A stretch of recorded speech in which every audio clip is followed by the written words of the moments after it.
Betting promote చేసిన సెలబ్రిటీల ఆస్తులు attach చేస్తోంది. సోని సూద్, యువరాజ్ సింగ్, రాబిన్ ఊతప్ప, నేహా శర్మ, ఊర్వశి రౌతేలా ఆస్తులను ఇప్పటికే అటాచ్ చేసినట్లుగా తెలుస్తోంది. ఇప్పటి వరకు మొత్తం 19.7 కోట్ల ఆస్తులను ఈడీ అటాచ్ చేస్తోంది.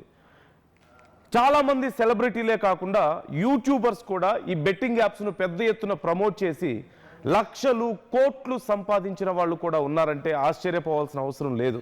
దీనికి ఒక చిన్న ఎగ్జాంపుల్ మనం చూడొచ్చు. ఇప్పుడు ఈడీ చేస్తున్నటువంటి ఈ దాడుల్లో భాగంగా ఉత్తరప్రదేశ్ ఉన్నావుకు చెందిన ఒక యూట్యూబర్ అనురాగ్ ద్వివేది ఇంట్లో ఎన్ఫోర్స్మెంట్ డైరెక్టరేట్ ఈడీ దాడులు చేసింది. అక్కడ జరిపినటువంటి దాడుల్లో అధికారులకు కూడా మతిపోయిందంట. అక్కడ ఏమేమి ఉన్నాయో చూసి, ముఖ్యంగా స్పోర్ట్స్ కార్స్ అక్కడ బయటపడ్డాయంటూ తెలుస్తోంది. ఒక గ్యారేజ్ మొత్తం స్పోర్ట్స్ కార్స్ ఉన్నాయంట. ల్యాంబోగిని, అలాగే BMW, Z4, మెర్సిడీస్ బెంచ్, ఇలా పెద్ద పెద్ద బ్రాండ్స్. ఒక్కొక్క కారు కాస్ట్ 1-2 కోట్ల రూపాయల వరకు ఉంటుంది. అలాంటి కార్ల కలెక్షనే ఉందంట. అతను చేసే పని ఏంటి అంటే is just N YouTuber. But ఎలా ఇంత డబ్బులు అంటే ఇవే మేజర్గా బెట్టింగ్ యాప్స్ ప్రమోట్ చేయడం ద్వారా భారీ ఎత్తున అతను సంపాదించాడని, వాటన్నిటినీ కూడా ఇలా లగ్జరీ లైఫ్ని అనుభవించడానికి ఉపయోగిస్తున్నాడంట డబ్బులన్నీ కూడా.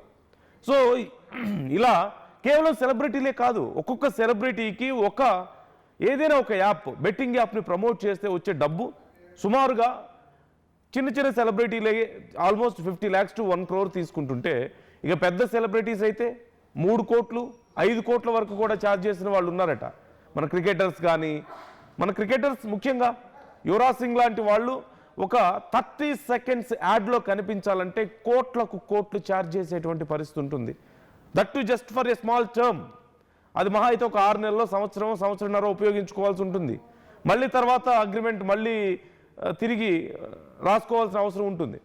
సో ఇలా కోట్లు ప్రమోట్ చేసే వాళ్ళకి ఇస్తున్నారంటే, ఇక బెట్టింగ్ యాప్స్ ద్వారా యాప్ నిర్వాహకులు ఎన్ని వందల కోట్లు సంపాదించుంటారో ఒక్కసారి ఆలోచించండి.